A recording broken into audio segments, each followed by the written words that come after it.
ಎಲ್ರಿಗೂ ನಮಸ್ಕಾರ.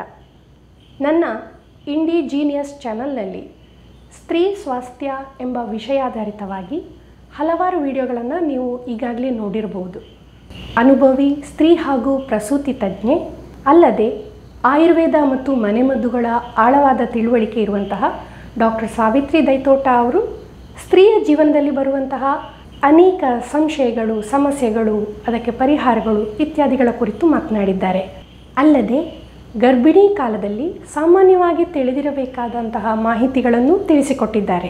ಇನ್ನೀಗ ಗರ್ಭಿಣಿಯ ತಿಂಗಳ ಬದಲಾವಣೆಗಳು, ಬೆಳವಣಿಗೆಗಳು, ಮಾಡಬೇಕಾದಂತಹ ಪರೀಕ್ಷೆಗಳು, ತೆಗೆದುಕೊಳ್ಳಬೇಕಾದಂತಹ ಜಾಗರೂಕತೆಗಳು ಇತ್ಯಾದಿಗಳ ಕುರಿತು ಮಾಹಿತಿಯನ್ನು ನೀಡಲಿದ್ದಾರೆ.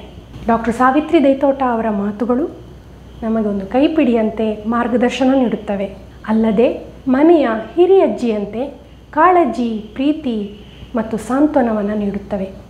ಬನ್ನಿ ಇದೀಗ ಗರ್ಭಿಣಿಯ 5ನೇ ತಿಂಗಳ ಮಾಹಿತಿಯನ್ನು ತಿಳಿದುಕೊಳ್ಳೋಣ.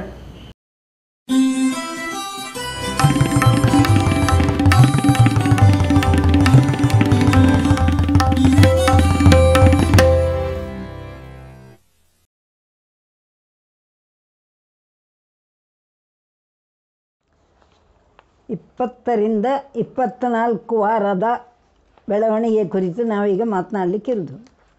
ಇಲ್ಲಿ ಈಗಾಗಲೇ ಮಗುವಿನ ದೇಹದಲ್ಲಿ ಎಲ್ಲ ಅಂಗಾಂಗಗಳು ರೂಪಿತಗೊಂಡಿವೆ. ಅವುಗಳೆಲ್ಲ ಈಗ ಬೆಳೀತಾ ಇವೆ.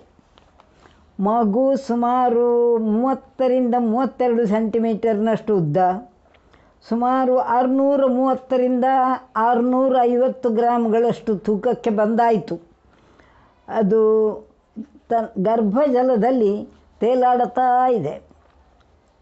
20 ವಾರಗಳ ಒಳಗೆ ಅಂದರೆ 5ನೇ ತಿಂಗಳಲ್ಲಿ ಮಗು ತನ್ನ ಸ್ವಂತ ಚಲನೆಯನ್ನು ಆರಂಭಿಸಿದೆ. ಈಗ ಅದು ಕೈಕಾಲು ಹಂದಾಡಿಸ್ತದೆ, ಈಜುತ್ತದೆ. ಮೊದಲದು ತೇಲ್ತಾ ಇತ್ತು, ಈಗ ಅದು ಈಜುತ್ತದೆ, ಕೈಕಾಲು ಹಂದಾಡಿಸ್ತದೆ, ಮೆಟ್ಟುತ್ತದೆ, ಬಡಿತದೆ, ಎಲ್ಲ ಮಾಡ್ತದೆ. ಕಣ್ಣು ಮುಚ್ಚಿಕೊಂಡೇ ಇರ್ತದೆ. ಇನ್ನೂ ಸಹ ಏನಾಗುತ್ತೆ ಅಂತ ಹೇಳಿದ್ರೆ, ಮಗುವಿನ ದೇಹದಿಂದ ವಿಸರ್ಜಿತಗೊಂಡಂಥ ಜೀವಕೋಶಗಳು, ಅಲ್ಲಿರುವ ಕೊಬ್ಬು, ಇನ್ನಿತರ ಪದಾರ್ಥಗಳು ಎಲ್ಲ ಮಗು ಹೀಗೆ ನೀರಿನಲ್ಲಿ ಚಲಿಸುವಾಗ ಅದರಲ್ಲಿರುವ ಈ ಎಲ್ಲ ವಸ್ತುಗಳು ಮಿಲಿತವಾಗಿ ಮಥನವಾಗಿ ಬೆಣ್ಣೆಯಾಗೆ ಬರ್ತವೆ. ಅದು ಮಗುವಿನ ಮೈಗೆ ಅಂಟಿಕೊಳ್ತದೆ ಅದು ಈಜಾಡುವಾಗ. ಕೆಲವು ಮಕ್ಕಳಲ್ಲಿ ಇದು ಹೆಚ್ಚಿಗೆ ಇರ್ತದೆ, ಕೆಲವು ಮಕ್ಕಳಲ್ಲಿ ಅದು ಕಡಿಮೆ ಇರುತ್ತೆ. ಎಲ್ಲರಿಗೂ ಒಂದೇ ರೀತಿ ಇರುವುದಿಲ್ಲ. ಅದು ನಾವು ಅದನ್ನು ವರ್ನಿಕ್ಸ್ ಕೇಸಿಯೋಸ ಅಂತ ಹೇಳ್ತೇವೆ. ಮೊದಲೆಲ್ಲ ಅಜ್ಜಿಯರು ಹೇಳ್ತಾ ಇದ್ದರು, ಗೇರು ಬೀಜ ತಿಂದಿದ್ದಾಳೆ ಕಾಣ್ತದೆ, ಅದಕ್ಕೆ ಮಗುವಿಗೆ ಮೆತ್ತಿಕೊಂಡಿದೆ ಮೈ ತುಂಬ. ತಾಯಿ ತಿಂದ ಯಾವುದೇ ಆಹಾರ ಮಗುವಿಗೆ ನೇರವಾಗಿ ತಲುಪುವುದಿಲ್ಲ. ಹಾಗಾಗಿ ನಾವೀಗ ಅಜ್ಜಿ ಹೇಳಿದ ಆ ಮಾತನ್ನು ಒಪ್ಪಿಕೊಳ್ಳುವ ಹಾಗಿಲ್ಲ. ಅಜ್ಜಿ ಹೇಳಿದರೆ ಸುಮಾರು ಬೇರೆಲ್ಲ ಒಪ್ಪಿಕೊಳ್ಳುತ್ತವೆ, ಆದರೆ ಇದನ್ನು ಒಪ್ಪಿಕೊಳ್ಳುವ ಹಾಗಿಲ್ಲ. ಯಾಕೆಂದ್ರೆ ನಮಗೆ ಅದು ಗೊತ್ತುಂಟು. ಈಗ ನಿಜವಾಗಿ ನಮಗೆ 20ರಿಂದ 24 ವಾರದಲ್ಲಿ ನಮಗೆ ಹೊಸದಾಗಿ ಕಂಡುಹಿಡಿಯುವಂಥದ್ದು ಎಂಥದ್ದಿಲ್ಲ. ಆದರೂ ಎಲ್ಲ ಬೆಳವಣಿಗೆ ಮುಂದಕ್ಕೆ ಹೋಗ್ತಾ ಇರ್ತವೆ. ಮಗುವಿನ ಹಾರ್ಟ್ ಬಡಿತವನ್ನು ನಾವು ಸ್ಟೆಥೋಸ್ಕೋಪಿನ ಮೂಲಕ ಕೇಳಬಹುದು. ಯಾರು ಬೇಕಾದ್ರೂ ಕೇಳ್ಬೋದು, ಡಾಕ್ಟ್ರ್ ಮಾತ್ರ ಅಲ್ಲ, ತಾಯಿಯೂ ಕೇಳ್ಬೋದು. ಅಷ್ಟು ಸ್ಪಷ್ಟವಾಗಿರ್ತದೆ. ಮಿನಿಟಿಗೆ ಸುಮಾರು 140ರಷ್ಟು ಬಡ್ಕೊಳ್ಳುತ್ತೆ ಅದು ಹಾರ್ಟು. ದೇಹ ತೂಕದಲ್ಲೂ ಗಾತ್ರದಲ್ಲೂ ಎರಡರಲ್ಲೂ ಹೆಚ್ಚಾಗುತ್ತೆ. ಸ್ತನಗಳಿಗೆ ರಕ್ತ ಸಪ್ಲೈ ಜಾಸ್ತಿ ಇರುವ ಕಾರಣ ಸ್ತನಗಳು ಬೆಳವಣಿಗೆ ದೇಹದ ಎಲ್ಲ ಭಾಗಗಳೂ ಆಗ್ತವೆ. ಅದರಲ್ಲೂ ಈ ರೀಪ್ರೊಡಕ್ಷನ್ಗೆ ಸಂಬಂಧಪಟ್ಟಂಥವುಗಳು ಹೆಚ್ಚು ವೇಗವಾಗಿ ಬೆಳವಣಿಗೆ ಆಗ್ತವೆ. ಸ್ತನಗಳ ಗಾತ್ರವೂ ಹೆಚ್ಚುತ್ತದೆ, ಅದು ಹೆಚ್ಚು ಮೃದು ಆಗುತ್ತೆ, ಹೆಚ್ಚು ಸೆನ್ಸೇಷನ್ಸ್ ಇರುವಂಥದ್ದು ಕೂಡ ಆಗಿರ್ತದೆ. ಸ್ತನದಿಂದ ಮೇಣದಂಥ ಅಂಟಿನಂಥ ದ್ರವ ಹೊರಗೆ ಬರ್ತದೆ. ಅದನ್ನು ಆಗಾಗ ಸ್ವಚ್ಛಪಡಿಸಿಕೊಳ್ಬೇಕು, ವಿನಃ ಕರೆ ಕಟ್ಟಿ ತುರಿಸಿ ಗಾಯ ಆಗುವ ಹಾಗೆ ಮಾಡಬಾರ್ದು. ಹಾಗೆ ಸ್ತನ ಚೂಚುಕ ಮೊಲೆ ತೊಟ್ಟು ಒಳಕ್ಕೆ ಸೇರಿಕೊಂಡಿದ್ದರೆ, ಇದನ್ನು ಬಹುಶಃ ನಾನು ಹಿಂದಿನ ಭಾಗದಲ್ಲೂ ಹೇಳಿರಬೇಕು, ಈಗ ಮತ್ತೆ ಹೇಳ್ತಾ ಇದ್ದೇನೆ. ಸ್ನಾನಕ್ಕೆ ಹೋಗುವ ಮೊದಲು ಅದಕ್ಕೆ ಸ್ವಲ್ಪ ಎಣ್ಣೆಯೋ ತುಪ್ಪವೋ ಹಚ್ಚಿ ಸ್ವಲ್ಪ ಹೊರಮುಖವಾಗಿ ಎಳೆದು ಅದು ಸರಿ ಹೊರಗೆ ಬರುವ ಹಾಗೆ ಮಾಡಿಕೊಳ್ಳುವುದು ಒಳ್ಳೆಯದು. ಅಷ್ಟು ಮಾತ್ರ ಅಲ್ಲ, ಕೆಲವೊಮ್ಮೆ ಹೊಟ್ಟೆ ಭಾಗದಲ್ಲಿ, ತೊಡೆ ಭಾಗದಲ್ಲಿ, ಜನನೇಂದ್ರಿಯ ಭಾಗದಲ್ಲಿ ಎಲ್ಲ ತುರಿಸಿ ಗಾಯಗಳು, ಕಜ್ಜಿಗಳು, ಬೊಕ್ಕೆಗಳು ಅಂಥದ್ದೇನಾದರೂ ಬರುವುದುಂಟು. ಬಂದರೆ ಅದನ್ನು ಆಗಾಗ ಚಿಕಿತ್ಸೆ ಪಡಿಸಿ ಗುಣಪಡಿಸಿಕೊಳ್ಳುವುದು ಒಳ್ಳೆಯದು. ಅದು ಮುಂದೆ ಹೆರಿಗೆ ಕಾಲಕ್ಕೆ ತೊಂದರೆ ಕೊಡ್ಬೋದು. ಹಾಗದ ಕಾರಣ ಅದನ್ನು ನಾಚಿಕೆ, ಹೇಸಿಕೆ ಅದನ್ನೆಲ್ಲ ಬದಿಗಿಟ್ಟು ನಿಮ್ಮ ತಜ್ಞರ ಹತ್ರ ಅದನ್ನು ತೋರಿಸಿ ಕೇಳಿ ಔಷಧ ಮಾಡಿ ಆಗಾಗ ಗುಣಪಡಿಸಿಕೊಳ್ಬೇಕು. ಮನಸ್ಸು ಹಾಗೆ ಒಂದು ರೀತಿಯ ಗಾಬರಿ, ಕಳವಳ, ಗಡಿಬಿಡಿ, ಏನಾಗ್ತದೆ ಅಂತ ಹೇಳಲಿಕ್ಕೆ ಬರೋದಿಲ್ಲ. ಕೆಲವೊಮ್ಮೆ ಸಂತೋಷ, ಕೆಲವೊಮ್ಮೆ ಗಾಬರಿ, ಕೆಲವೊಮ್ಮೆ ಕಳವಳ ಎಲ್ಲವೂ ಆಗ್ಬೋದು. ಒಟ್ಟಿನಲ್ಲಿ ಕನ್ಫ್ಯೂಸ್ಡ್ ಸ್ಟೇಟ್ ಆಗ್ಬೋದು. ಗಾಬರಿ ಪಡುವ ಅಗತ್ಯ ಇಲ್ಲ. ಅದನ್ನು ಸಹಜವಾಗಿ ತೆಕ್ಕೊಂಡು ಸರಳವಾಗಿರಲಿಕ್ಕೆ ಕಲಿಬೇಕು.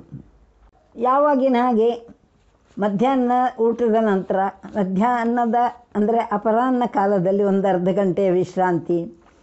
ಆ ಸಮಯದ ಯಾವಾಗಲೂ ಮಲಗುವಾಗ ಕಾಲಿನ ಭಾಗವನ್ನು ಸ್ವಲ್ಪ ಎತ್ತರಿಸಿ, ಒಂದು ಮಂಚ ಆದರೆ ಮಂಚದ ಕಾಲಿನ ಭಾಗದ ಕಾಲುಗಳಿಗೆ 3 ಇಂಚಿನಷ್ಟು ದಪ್ಪದ ಇಷ್ಟಿಗೆಯನ್ನಿಟ್ಟು ಎತ್ತರಿಸಿಕೊಂಡ್ರೆ ಒಳ್ಳೆಯದು. ಯಾಕೆಂದರೆ ದಿಂಬಿಟ್ಟರೆ ರಕ್ತ ಪರಿಚಲನೆ ಸ್ಪಷ್ಟವಾಗಿ ಆಗುವುದಿಲ್ಲ. ಅದು ಒಂದು ಲೆವೆಲ್ವರೆಗೆ ಹೋಗ್ತದೆ, ಜಗನಗಳ ತನಕ ಹೋಗುತ್ತೆ, ಅದಕ್ಕಿಂತ ಆಚೆ ಹೋಗೋದಿಲ್ಲ. ಅದಕ್ಕೆ ಇಡೀ ದೇಹವನ್ನು ಸ್ವಲ್ಪ ಟಿಲ್ಟ್ ಮಾಡಿಟ್ರೆ, ಹೆಚ್ಚು ಮಾಡಬಾರ್ದು. ಹೆಚ್ಚು ಮಾಡಿದರೆ ಮಲಗಲಿಕ್ಕೆ ಹಿತ ಆಗುವುದಿಲ್ಲ. ಅದಕ್ಕೆ 2ರಿಂದ 3 ಇಂಚಿನಷ್ಟು ಕಾಲಿನ ಭಾಗದ ಕಾಲುಗಳನ್ನು ಎತ್ತರಿಸಿ ಇಟ್ಟು ಮಲಗುವ ಅಭ್ಯಾಸ ಒಳ್ಳೆಯದು. ಮತ್ತು ಈಗಾಗಲೇ ಹೇಳಿದ್ದೇನೆ, ಮಲಗುವಾಗ ಯಾವಾಗಲೂ ಎಡಬದಿಗೆ ಮಲಗಿ ಅಂತ. ಯಾಕೆಂದರೆ ಬಲಬದಿಯಲ್ಲಿ ಮೇಜರ್ ಬ್ಲಡ್ ವೆಸಲ್ಸ್, ರಕ್ತನಾಳಗಳು, ದೊಡ್ಡ ರಕ್ತನಾಳಗಳು ಹರಿಯುತ್ತವೆ. ಇನ್ನೀಗ ಗರ್ಭಕೋಶದ ಭಾರ ದಿನಕ್ಕೆ ಹೆಚ್ಚಾಗ್ತದೆ. ಅದು ಈ ರಕ್ತನಾಳಗಳ ಮೇಲೆ ಬಿದ್ದರೆ ರಕ್ತ ಪರಿಚಲನೆಗೆ ತೊಂದರೆ ಆಗ್ಬೋದು. ಕೆಲವೊಮ್ಮೆ ಉಸಿರು ಕಟ್ಟಿದಾಗ ಆಗೋದು, ಕೆಲವರಿಗೆ ಮೂರ್ಛೆ ಬರುವ ಹಾಗೆ ಕೂಡ ಆಗ್ಬೋದು. ಹಾಗೆಯೇ ಏನಾದರೂ ವ್ಯತ್ಯಾಸ ಕಂಡರೆ ಆ ಮಲಗಿದ ಸ್ಥಿತಿಯನ್ನು ಬದಲಾಯಿಸ್ಕೊಳ್ಬೇಕು.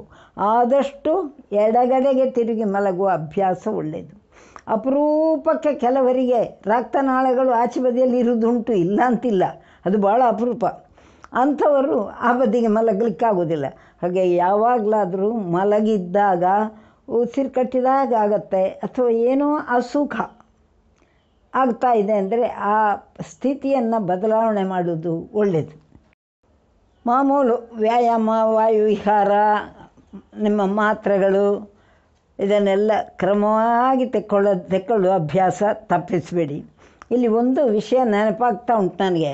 ಒಮ್ಮೆ ಏನೇ ಆಯ್ತಂದರೆ, ನಾನು ಅದೆಲ್ಲ ಶಾಲೆಯಲ್ಲಿ ಕಲ್ತದ್ದು ಇದು ಭಾಷಣ ಮಾಡಲಿಕ್ಕೆ. ಏನಂದರೆ, ಮಾತ್ರೆ ತಿನ್ನೋದಕ್ಕಿಂತ ಆಹಾರದಲ್ಲೇ ಎಲ್ಲ ಆಹಾರಾಂಶಗಳು ಭರ್ತಿಯಾಗೋದು ಒಳ್ಳೆಯದು. ಆಹಾರದಲ್ಲಿ ಸಿಕ್ಕುವ ಹಾಗೆ ನೋಡಿ, ಹಾಲು ಕುಡೀರಿ, ಮೊಸರು ತಿನ್ನಿ, ಬೆಣ್ಣೆ ತಿನ್ನಿ, ಹಣ್ಣು ತಿನ್ನಿ ಅಂತ ಹೇಳ್ತಾ ಇದ್ದೆ. ಒಂದು ದಿವಸ ಒಬ್ಬಳು ಪೇಷಂಟ್ ಹೇಳಿದ್ಲು ನನಗೆ, ಅಮ್ಮ ಹಾಲು ಮೊಸರು ಬೆಣ್ಣೆ ತುಪ್ಪ ಹಣ್ಣು ಅಂದರೆ ನಾನು ಒಬ್ಬಳೇ ತಿನ್ನಲಿಕ್ಕಾಗತ್ತಾ? ಮನೆಯಲ್ಲಿ ಎಲ್ಲರೂ ಹಂಚಿಕೊಂಡು ಸಿಕ್ಕಿದಷ್ಟು ತಿನ್ನಬೇಕು.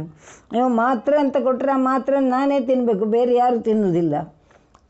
ಹಾಗಾದ ಕಾರಣ ಆಗ ಅದು ನನಗೆ ಸಿಗ್ತದೆ. ಇಲ್ಲದಿದ್ದರೆ ನೀವು ಹೇಳಿದಷ್ಟು ನಾನು ತಿನ್ನಲಿಕ್ಕಾಗೋದಿಲ್ಲ. ನನಗೆ ಹೌದಲ್ಲ ಅನ್ನಿಸಿತು. ಹಾಗಾಗಿ ಆನಂತರ ನಾನು ಪೇಷಂಟಿಗೆ ಮಾತ್ರೆಗಳನ್ನು ನುಂಗಿ ಅಂತಲೇ ಹೇಳಲಿಕ್ಕೆ ಅಭ್ಯಾಸ ಮಾಡಿಕೊಂಡಿದ್ದೇನೆ.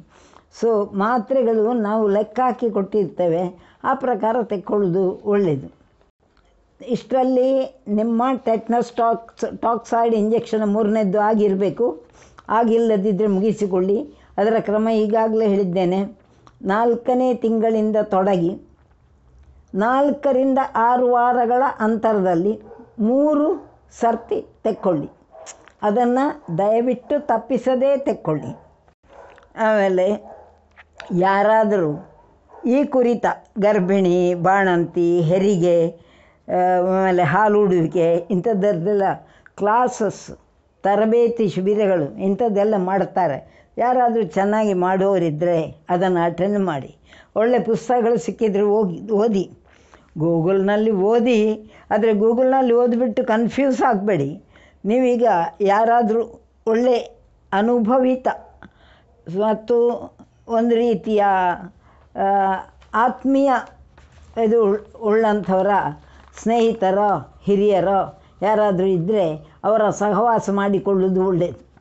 ಆಗ ನಿಮ್ಮ ಸಮಸ್ಯೆಗಳಿದ್ದಾಗ, ನಿಮ್ಮ ಮನಸ್ಸಿನ ಕಳವಳಗಳಿದ್ದಾಗ ಅವರ ಹತ್ರ ನೀವು ಈ ವಿಚಾರಗಳನ್ನು ವಿಚಾರ ವಿಮರ್ಶೆ ಡಿಸ್ಕಷನ್ ಮಾಡಿಕೊಂಡು ಸಲಹೆ ಸಹಕಾರ ಪಡಿಬಹುದು. ಈ ತಿಂಗಳ ಗರ್ಭರಕ್ಷ ಹಾಲು ಕಷಾಯ ಅಮೃತಬಳ್ಳಿ. ಗರ್ಭರಕ್ಷ ಹಾಲು ಕಷಾಯ ಮಾಡುವುದು ಹೇಗೆ ಅಂತ ಮೊದಲೇ ಹೇಳಿದ್ದೇನೆ. ಅದೇ ಪ್ರಕಾರ ಮಾಡಿ ತೆಕ್ಕೊಳ್ಳಿ. ಪ್ರತಿ ತಿಂಗಳು 3 ದಿನದ ಹಾಗೆ 3 ಸಲ, 10 ದಿನಕ್ಕೊಂದು ಸರ್ತಿ, 3 ದಿನ ಒಂಜಿ ಮರ್ದು ಮೂಜಿ ಸರ್ತಿ, 10 ದಿನಕ್ಕೊಂಜಿ ಸರ್ತಿ, ಆ ಪ್ರಕಾರ ತೆಕ್ಕೊಳ್ಳಿ.